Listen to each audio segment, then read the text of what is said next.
ورحمة الله، مرحبا بكم معنا في هذا الدرس ديال الأوبرا. الدرس ديال الأوبرا اللي تيمتاز بواحد لو شارم، واحد لا كاليتي في المذاق ديالو، ما بين بسكويت لوز، كريم بور بالكافي ولا كاناش وشوكولا. هاد الثلاثة ديال لي زانغريديون المقادير تيعطيو واحد المذاق رائع في الأوبرا، تكون معلكة. وبيان سور سان كاتو كلاص اللي ما فيهش لا كريم فريش، ما فيهش جيلاتين.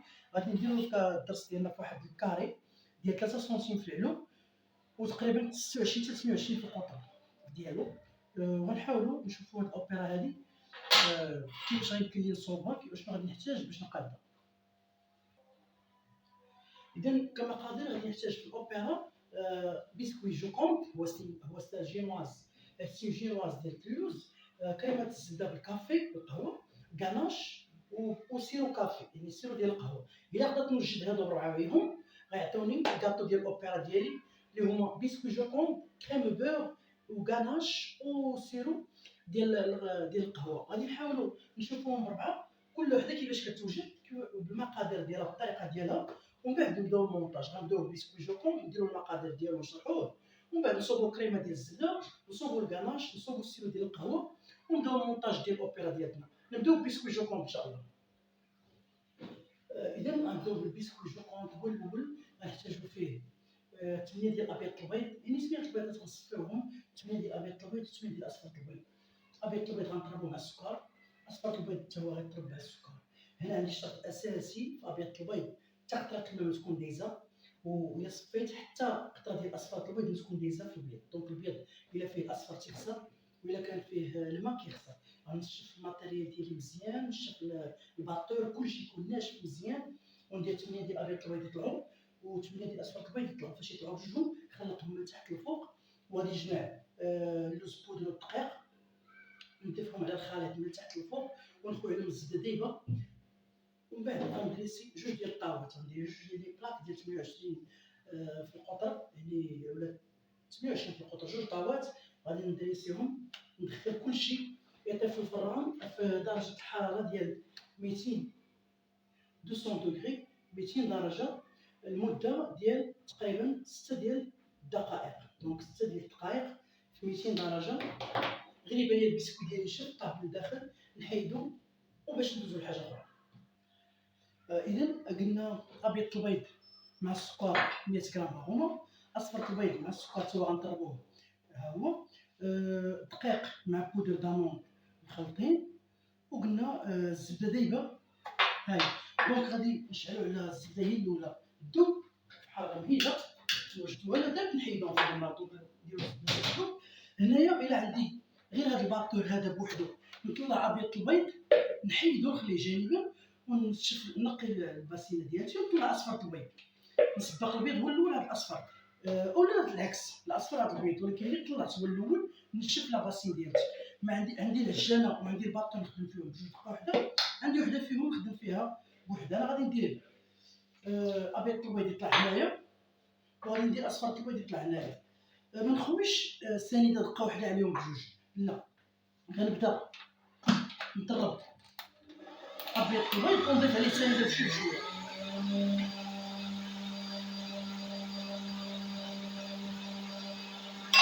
غادي نبدا نضرب اصفر البيض ونضيف عليه حتى هو ثاني بشويه بشويه.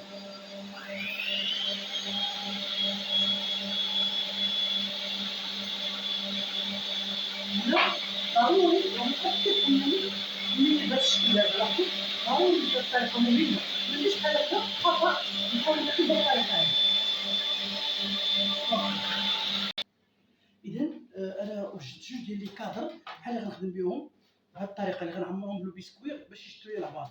الا عندي غير كادر واحد اللي غنخدم به نستعمل غير واحد، نخوي فيه القياس اللي بغيت ديال البسكويت، ونحيد وندير الطاوه الثانيه. غنديروا جوج طاوات ديال البسكويت بهذه الطريقه. حنا غادي نشوفوا الطريقه. من بعد ما طلع لي ابيض البيض وطلع لي اصفر البيض، غادي نخلطوهم مع بعضياتهم. دونك اصفر زائد الابيض،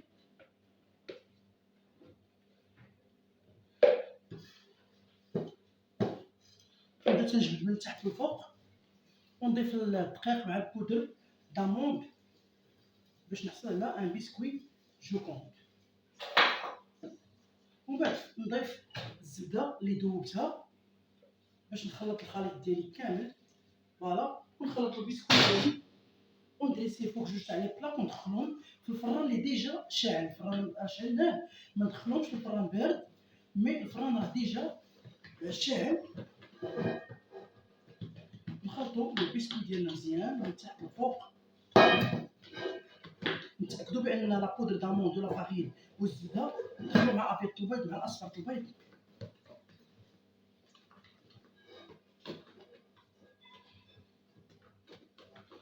فوالا، ونخويوهم فوق جوج تاع لي بلاك. اذا غادي نقسموا البسكويت ديالنا على جوج.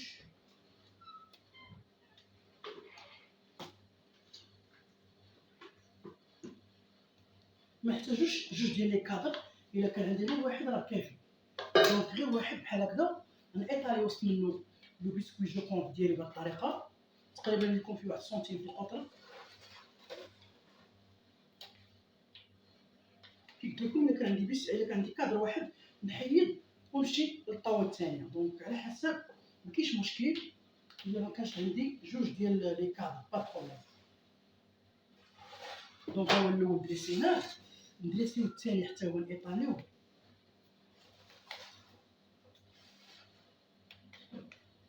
وندخلو لو بسكوي جو كونت ديالنا الفران يطيب. مخصوش يكون رقيق بزاف باش ما يجيناش قاصح وما يكونش غليظ بزاف. وديجا الاوبيرا ديالنا حنا كاين اللي تيدير فيها 3 بسكوي، حنا غنديرو فيها 2 ولكن يكونوا عامرين باش ما تجيناش مجهده بلا كريم بور بزاف. انا تنفضل ندير ان بسكوي باللوز يكون شارجي، 2 بسكوي احسن من نديرو 3 بسكوي. اذا غندخلوهم الفران في درجه حراره ديال 200 درجه اللي ديجا وصل لها دابا الفران تقريبا 6 دقائق حتى 7 دقائق. اذا المرحله اللي غادي تجي من بعد ما دخلنا البسكوي الفران، غنوجدو انغاناش والشوكولا. درت 150 غرام ديال الشوكولا السوداء كوفيرتور. الافضل نديرو كوفيرتور. 120 غرام ديال لا كريم فريش و50 غرام ديال الزبده. غادي نديرو لا كريم فريش فوق النار. دونك 150 غرام شوكولا نوار كوفيرتور، 120 كريم فريش ليكيد، 50 غرام ديال لو بور. غادي نديرو لا كريم فريش فوق النار حتى دير الغليان. مباشره نطفيو عليها، نلوحو فيها الشوكولا مع الزبده مخلطين، نحركوها مزيان حتى تذوب وهي لا كراش وجدات. نخليوها جانبا حتى نوجدو لا كريم البور. اذا المقادير ديالنا ها هما: 150 غرام ديال 120 غرام ديال لا كريم فريش غادي نديروها حتى تغلى، وعندنا هنايا 150 غرام ديال الشوكولا السوداء مع 50 غرام ديال الزبده. مباشره بعد ما يغلى ليا لا كريم فريش غنضيف عليه هاد الشوكولاط والزبده وهي لا كراش وجدات. اذا من بعد لا كريم دات لنا الغليان، غادي نخوي فيها الشوكولا مع لو بور مباشره وهي سخونه. ونحاولوا نستغلوا الحراره اللي عندنا في لاكاسرول، ونحركوا الخليط ديالنا مزيان حتى يولي متجانس، يعني الشوكولا دايبه. وهكذا غنكون حصلت على انكراش ونخليها جانبا. غنخليها جانبا حتى نستغلها في المونتاج تاع الكاطو ديالي. اذا لي بسكوي ديالنا بعد ما طابوا نحيدوهم من الطاوله باش ما يقسحوش لينا. فوالا، مباشره بعد ما تيطيبوا نخرجوهم من الفران نحيدوهم حتى يبردوا لينا. اذا وصلنا الكريمه ديال الزبده. غنحتاجو 300 غرام ديال السنيده، 150 غرام ديال الماء، نيسكافي على حسب الذوق. ونديرو نيسكافي مزيان باش يكون مذاق في كريمه الزبده. بيضه، نص كيلو ديال الزبده. دونك اول حاجه نسكيلو 300 غرام ديال السكر والماء ونيسكافي في كاسرونه حتى الغليان.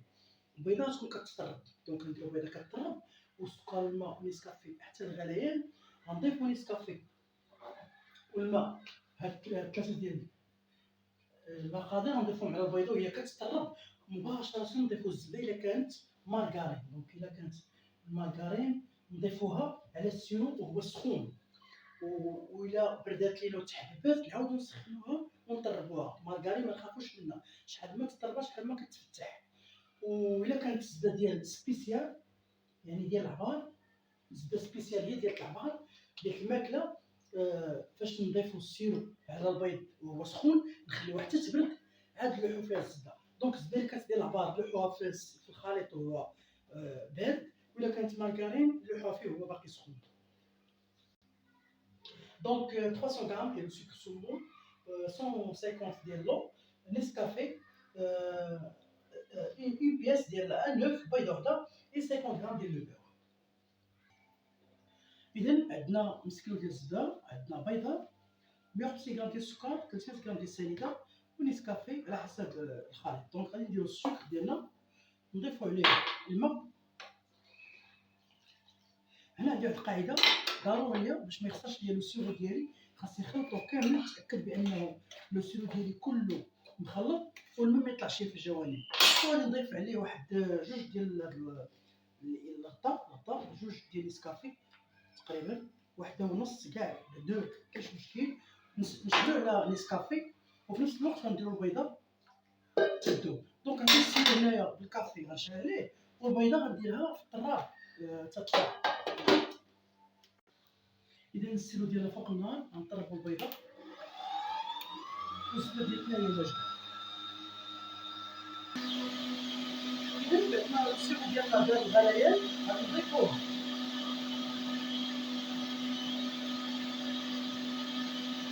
على البيضه، ومباشره نضيفو عليه الزبده وهو تيطلع. هادي ماركارين غنضيفو عليه الوسط، تنكملوها كامل. وكامل ديال الزبده غادي خطا،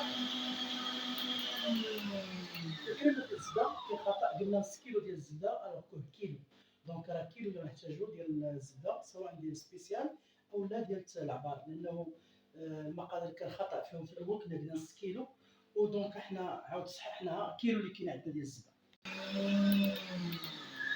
اذا الكريمه ديال الزبده ديالنا هي طلعت. كيف كنقول لكم كنا خطأنا في المقادير، قلنا نص كيلو، الوغ كو كاين عندنا كيلو في هذه الوصفه هذه. كيلو ديال الزبده هذه راه مارغارين. كيف يمكن لكم ديروا نص مارغارين ونص سبيسيال، كيف يمكن لكم ديروها كلها سبيسيال، هذا اختيار ديالكم. غير هو تيخصني خليها تخدم حتى كطلع مزيان. هنا عندي السيرو بالنيسكافي، درت 300 غرام ديال السنيد، ودرت معاها 100 غرام 120 غرام ديال الماء، 150 غرام ديال الماء، باردون. درت 300 غرام ديال السنيده و200 غرام ديال الماء باش نصوب السيرو. طيبناه خليناه يبرد، وبنيسكافي هذا كنسقيو به. دونك اي واحد منكم يقدر يصوب السيرو كيف ما بغى باش كنسقيو لو بيسكوي ديالنا.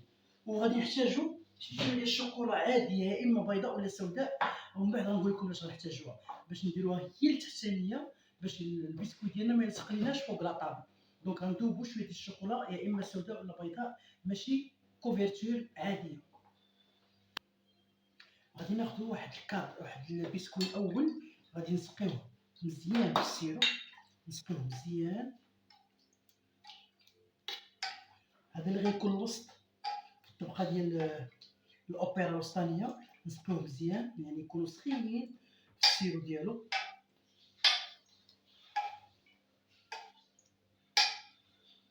فوالا نسقيوه مزيان.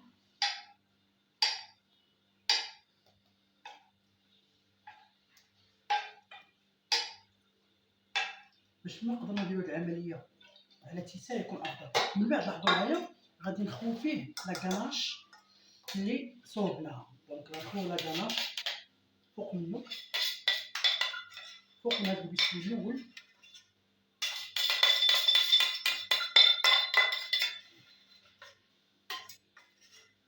ونيطاليو نصلحوها. فوالا نيطاليو لا كاناج ديالتنا بشويه فوق من هذا السيركل هذا، ندخلوها المجمد. دونك غندخلوها الكونجيلاتور تبرد.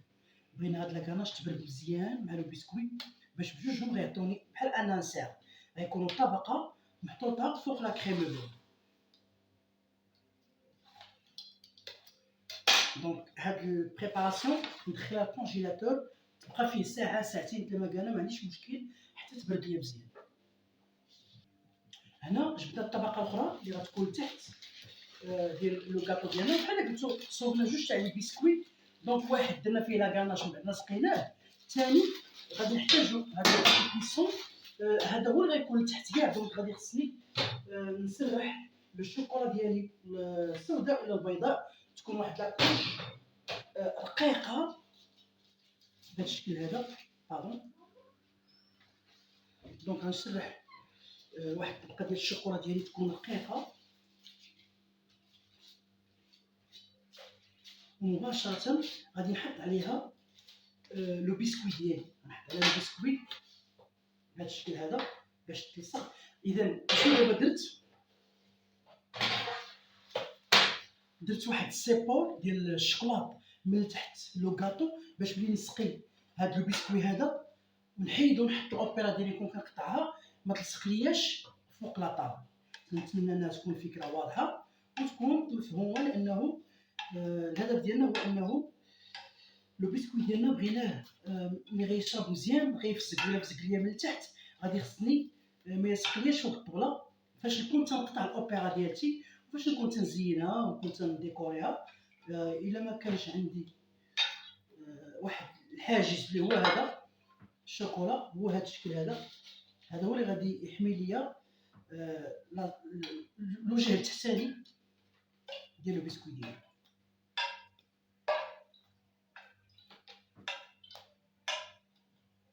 دونك نسقي كيكونوا سخيين في لو بسكوي ديالنا يتسقى مزيان.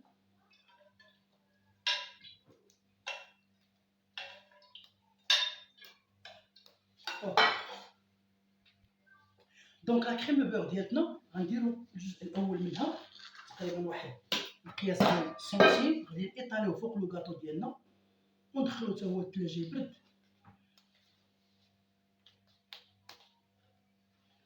دونك واحد القدر ديال سنتيم تقريبا في العلو، واحد لاكوش الاولى تكون رقيقه وندخلوها المجمد شد راسها غير شويه ماشي تكونجلا، ونحطو عليها الطبقه الثانيه، الطبقه اللي كنا درناها بلا كاناش.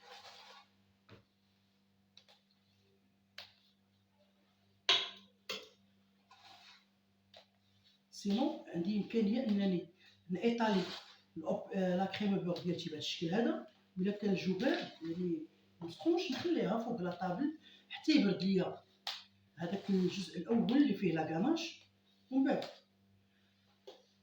بعد نحيدوه ونحطوه فوق منها. دونك لاحظوا معنا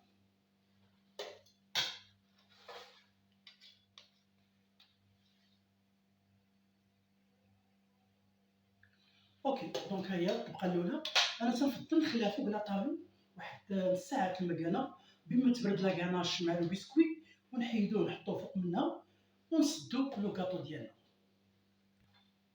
اوكي دونك هذاك اللي فيه لا كاناش هو برد مزيان كرم جمد، هذا اللي فيه كريمه الزبده وشويه شاد في راسو غادي نحيدو الاطار من الجوانب وبشويه علينا غادي نحاولوا نهزو هذا البسكوي هذا ونقلبوه هنا بشويه علينا.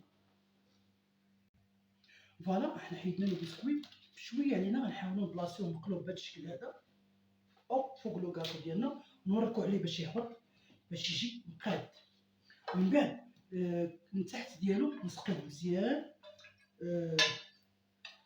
نسقيوه مزيان بالسيرو.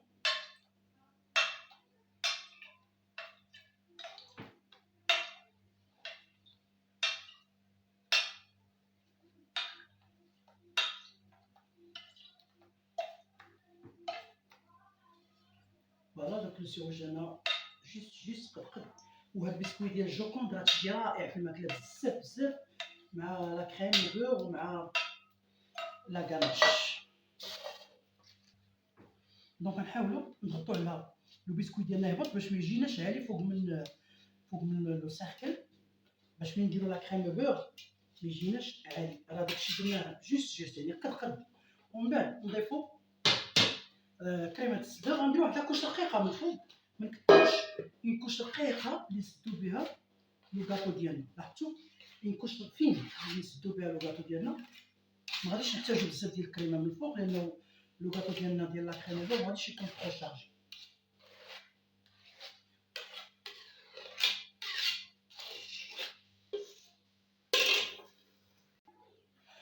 اذا نحاولوا نديرو ان ديرنيير توش يعني اخر لمسه. لاحظوا معايا غنقيس هنايا ونقيس هنايا دقه واحده، نحط موس يكون بهذا الشكل هذا وندوزو. لاحظتوا شنو درت؟ فينا ليا لو كاطو ديالي. لاحظوا غنعاود العمليه، فينا ليا لو كاطو ديالي من الفوق باش ما تبقاش عندي حتى شي حاجه شايفه من الفوق. نستعملو داك البابي كويسون اللي خدمنا به نحطوه مقلوب فوق من الاوبيرا ديالنا، وناخدو اون بلاك تكون مقاده بهذا الشكل هذا. هوب، ونضغطو عليها مزيان باش المستوى ديال الاوبيرا ديالتنا تكون بلا، ما تبقاش عوج. الا لاحظتوا معايا هنايا، هذا هو اللي كنا درناه بلو شوكولا من تحت باش ما يلصقش، ولكن خصو يتكونجلا مزيان باش الشوكولا كله يلصق ليا فوق من فوالا، باش يلصق ليا فوق من لو بيسكويت ديالي.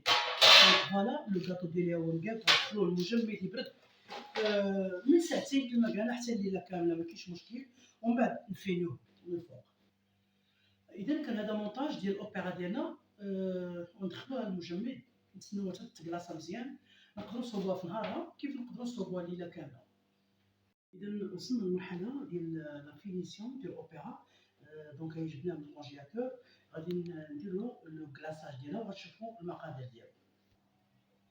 اذا لو كلاصاج اوبيرا اللي غنديرو فوق من الكاطو ديالنا كيتكون من الشوكولا السوداء ومن الزيت فقط، جوج حوايج: 150 غرام ديال الشوكولا السوداء و50 غرام ديال الزيت، غندوبوهم ونخوهم فوق لو كاطو ديالنا.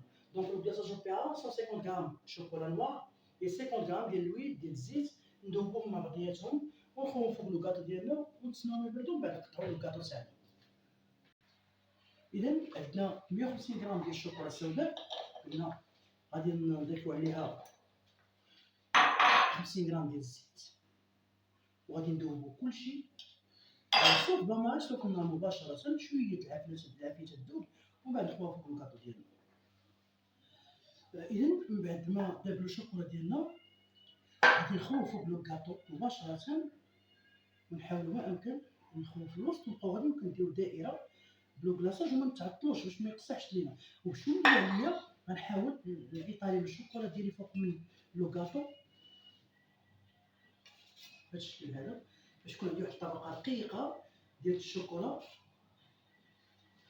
والدور ديال الزيت هو انه ما كتخليش لينا الشوكولاط يقصح، ضروري ما نديرو الزيت باش الشوكولاط ديالنا ما يقصحش لينا فوق من لو كاطو، وما نبقاش كندير جي بزاف باش ما يخسرش ليا الشكل ديال الكاطو ديالي. فوالا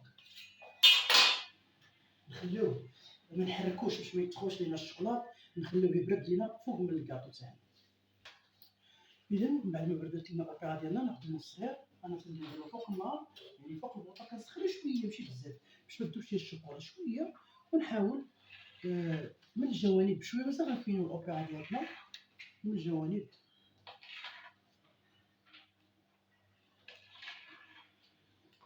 نديموليوها بهذا الشكل هذا هاك. بون بغينا الاوبيرا ديالنا تمشي ككاطو دانيفرسير، تمشي بحال هكذا. بغينا نديروها على شكل ديال لونغيت. موس مشطره غنسخن وغادي نقطع باندا تكون قد هاد اللونغيت تقريبا ونحط فوق الماء. دونك غنبدا بالجوانب هما الاولين. فوالا، وغادي نحاول نعبر قد هاد اللونغيت اللي عندي ونقطعها.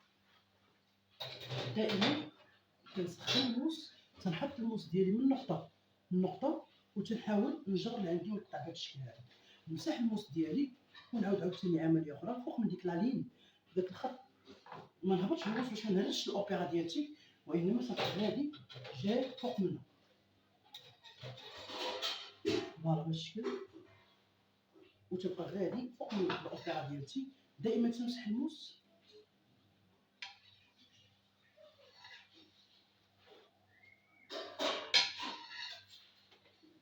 اوكي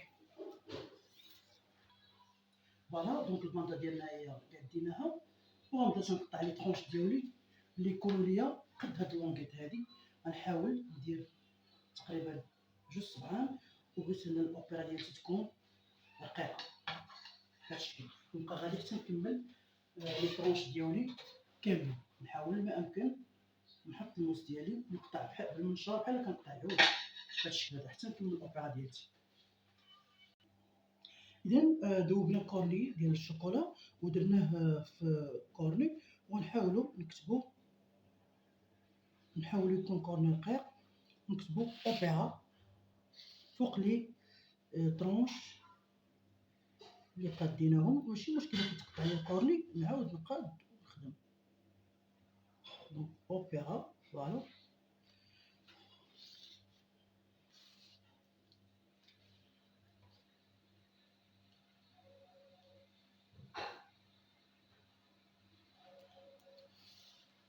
ونخليها حتى تتبرد ونجي ثاني فوق او ونحاول ندير بالطريقه هذه بحال شي نقط بحال كنعاود نشارجي. فوالا.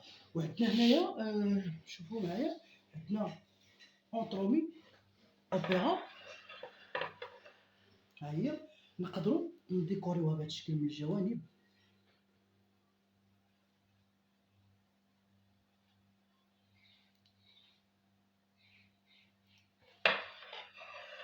وكتمشي في اسيات.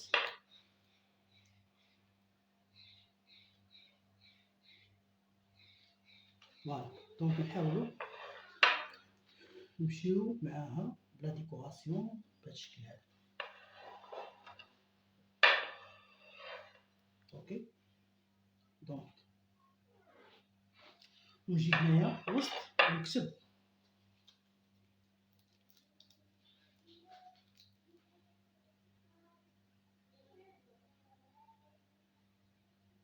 اوبيرا وخليها تبرد وندوزو لي طونش ديالنا نكملوهم. اذا بعد ما ديكورينا لي الاوبيرا ديالنا نحاولو نديرو هاد لا ديكوراسيون دوري فوق من الكاطو ديالنا.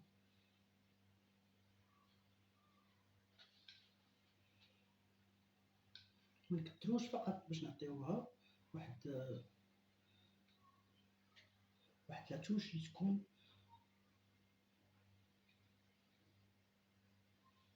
سي بون. وندوزو لي طونش تا هما ونديكوريوهم بالدوري. اذا من بعد ما كملنا الاوبيرا ديالنا هي الصوره النهائيه ديال الكاطو ديالنا اونطومي بحال ايبوش بالاضافه الى لي طرونش حتى هما. وكنتمنى من الله ان هذا الدرس يكون مفهوم وواضح. فوالا. دونك كان هذا الدرس ديال الاوبيرا كيف قلت لكم، وكنتمنى من الله ان هذا الدرس يكون مفهوم وواضح. وشكرا لكم. موعدنا مع درس اخر ان شاء الله باذن الله. دونك شفنا لي طرونش ديال الاوبيرا وشفنا كذلك ان كابو على شكل ايبوش ديال الاوبيرا. شكرا لكم والى اللقاء في درس اخر ان شاء الله باذن الله.